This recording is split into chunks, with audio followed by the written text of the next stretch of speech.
Assalamualaikum everyone. My name is Norkhaleeda. Me and my group will be presenting the democratic leadership. First of all, what is democratic leadership? Democratic leadership, also called as participative leadership or shared leadership, is the type of leadership in which group members participate more actively in decision making. It can be found in a variety of settings, including private organizations, schools, and government. Everyone is welcome to contribute, ideas are freely exchanged, and discussion is encouraged. While the democratic method emphasizes group equality and free exchange of ideas, the group's leader is still present to provide direction and control. The democratic leader is in charge of choosing who belongs in the group and who gets to participate in decision making. Researchers have discovered that one of the most effective leadership styles is democratic leadership, which leads to increased productivity, improved contribution from group members, and enhanced group morale. Participation and collaboration. Democratic leadership encourages members to take a more participatory role in the decision-making process. Also, this environment encourages individual honesty, fairness, competence, and courage in expressing ideas.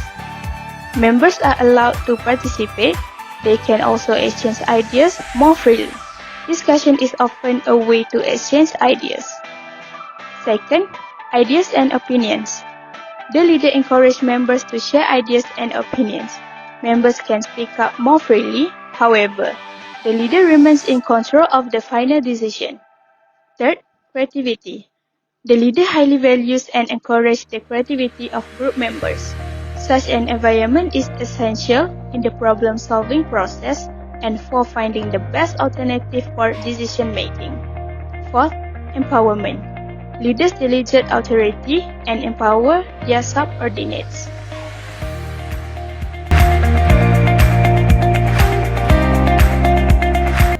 Hi, my name is Atira Binti Mohamed Akbal, and now I'll be talking about the importance of democratic leadership. As we know, the democratic leadership style can be one of the most effective styles of leadership. This leadership style values collaboration and the affirmation of followers. So why and how the democratic leadership can be one of the most important styles in leadership? First is because democratic leadership encourages participation. It welcomes participation and involvement from those inside an organization who may not feel represented. Second, it brings more viewpoints to the table. More input into the decision-making process comes from drawing on a larger pool of experience and opinion. Therefore, this open flow of ideas, posted by diverse points of view that reflect the diversity of the team and may result in a judgment that is subjected to greater discussion. Third, it allows for more efficient problem solving. This is because the number of potential solutions grows as more minds work on a problem. The final solution will most likely be found through a more rigorous procedure in this leadership style. Fourth, it invites higher levels of commitment. Team members are more likely to feel a sense of dedication and involvement. When applied appropriately, democratic leadership has the potential to generate positive and healthy corporate cultures. Next, it builds team relationships. Under this leadership, the discussions becomes the norms, and frequent communication with colleagues, especially around topics that have a direct impact on work, can quickly form the basis for stronger professional relationships. It is also important as it increases morale and job satisfaction. This is because team members are more likely to be satisfied in a job where they feel appreciated and where their contributions are clearly appreciated and sometimes taken into account. With this leadership style, honesty is prioritized too. If the leader's final decision is at odds with group proposals, they must provide a convincing explanation to individuals whose opinion was not taken into account.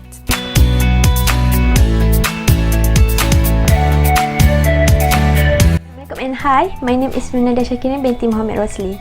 The democratic leadership style always involves participative decision-making.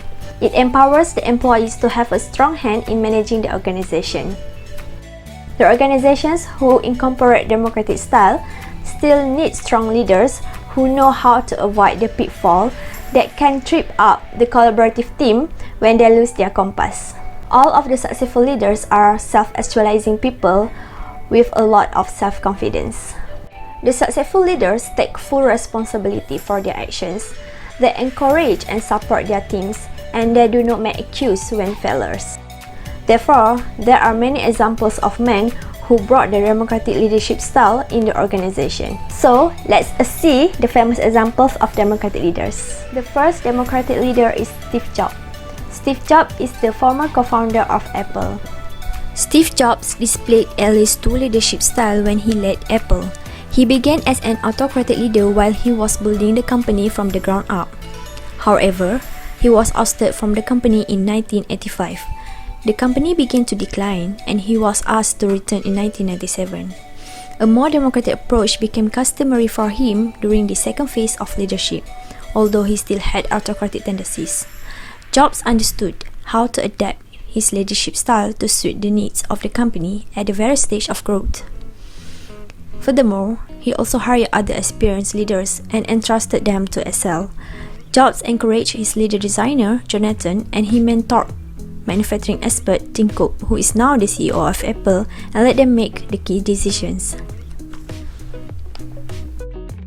Indeed, under Cook, the company has emerged as a more democratic and inclusive work environment, where the employees are encouraged to voice out their opinions and ideas about the design and features of the key product. And that is why Apple survived. The next democratic leader is Larry Page. Larry Page is the co-founder of Google and former CEO of Alphabet. Page believes in leadership that makes a difference. He values innovations and allowing his team to have creative freedom. Efficient communication and management strategies are things he highly values. In fact, many would describe him as a transformational leader. He may just be a little bit of both. And today, Google remains relatively democratic in its approach to product development under CEO Page. The last democratic leader is Jack Dorsey. Jack Dorsey is the CEO of Twitter.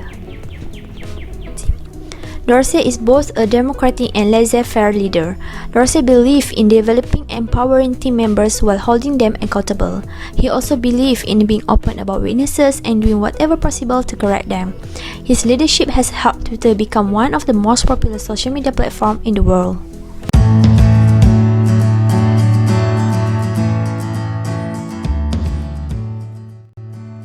So, what you have learned so far is the definition of democratic leadership, its characteristic, importance, and example of democratic leaders. And now, I will explain the advantages and disadvantages of democratic leadership. First advantages of democratic leadership is creativity and innovation are encouraged.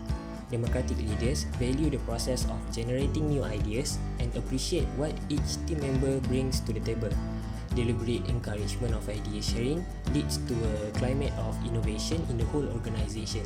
People think of increasing productivity, simplifying a process, reducing errors, solving client needs better, and many more. Second advantages is collaboration. Collaboration creates good and powerful solutions for complicated problems by utilizing multiple perspectives, experience, attitudes, and ideas. The team can often find good ideas with limited downsides by working together. Thanks to the transparency of democratic leadership, the group clearly understands the issue and the leader guides them toward the best way to tackle the issues and problems. Next is strong engagement. Employee engagement is high. The participative nature of democratic leadership creates a more positive environment where team members are included. They work together to achieve the organization's goal and feel that their opinions matter. This builds trust and respect among the members, which makes the work environment even better. Lastly, common goals, strong accountability. Common goals lead to high accountability. A democratic leader involves others in setting the goals and target of the organization. If people are part of defining the goals, they will feel greater ownership of reaching those goals. These intense feelings of accountability in combination with high empowerment can improve productivity. Democratic leadership may sound like the perfect leadership style. However, it has some disadvantages. First, resentment may creep in. A positive work environment needs all team members to be respected and valued. However, some team members' ideas and opinions may consistently be better or get more attention than others. This may lead to some people believing that they are not valued, leading to resentment and anger. Second disadvantages is time consuming. Collaborative decision making is time consuming. Differing decisions to the team may cause unnecessary delay that increase the problem, worsen the consequences, or reduce productivity. A good democratic leader will know when to use collaborative decision making and when to use a quicker approach with fewer individuals or no discussion at all. Next is team members can lose trust. After a period of democratic leadership, team members expect participative leadership and might even consider it mandatory or essential. Therefore, they become confused when the leader makes quick decisions without their input. This can lead to uncertainty about when to expect participation. A democratic leader needs to effectively communicate the reasons for quick decisions to prevent conflict from spreading among the team. The last disadvantages is depending on expertise. The team's expertise may be insufficient. The input of team members are more valuable when they are skilled and experienced. Democratic leaders with an inexperienced team get more ideas with limited viability or too many flaws. This can make the decision-making process longer and weaker. The leader should be mindful of this when setting up the decision-making team.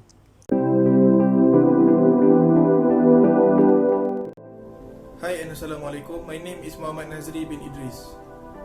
The democratic leadership style can be considered as one of the best and efficient leadership style other than autocratic and laissez-faire leadership style. Why? In autocratic leadership style, the leader dictates all the policies and procedures in the decision-making process. As for laissez-faire leadership style, the employees have to carry out the decision-making process with a little guidance from the leader, which means they have to carry out the decision-making process and problem-solving process all by themselves. In the democratic leadership style, the employers and the employees work together in the decision-making process and problem-solving process. This will create a healthy work environment and it will generate ideas from all points of view. This type of leadership can be applied to any type of organization, such as private businesses, schools, and also the government. So it doesn't matter whether you are a business tycoon running a multinational corporation or you are a student who working on a group assignment with your group mates. This leadership style can be applied anywhere. Overall, the democratic leadership styles offered many advantages as we have discussed in this video. We have discussed how it can encourage participation, boost confidence, create a healthy relationships among colleagues, and also improve morale. So, does this leadership sounds like your types of leadership? If you are a team player and want to set up a company working on a construction project or also starting up a business, be sure to apply democratic leadership style in your organization. On behalf of my group mates, thanks for watching.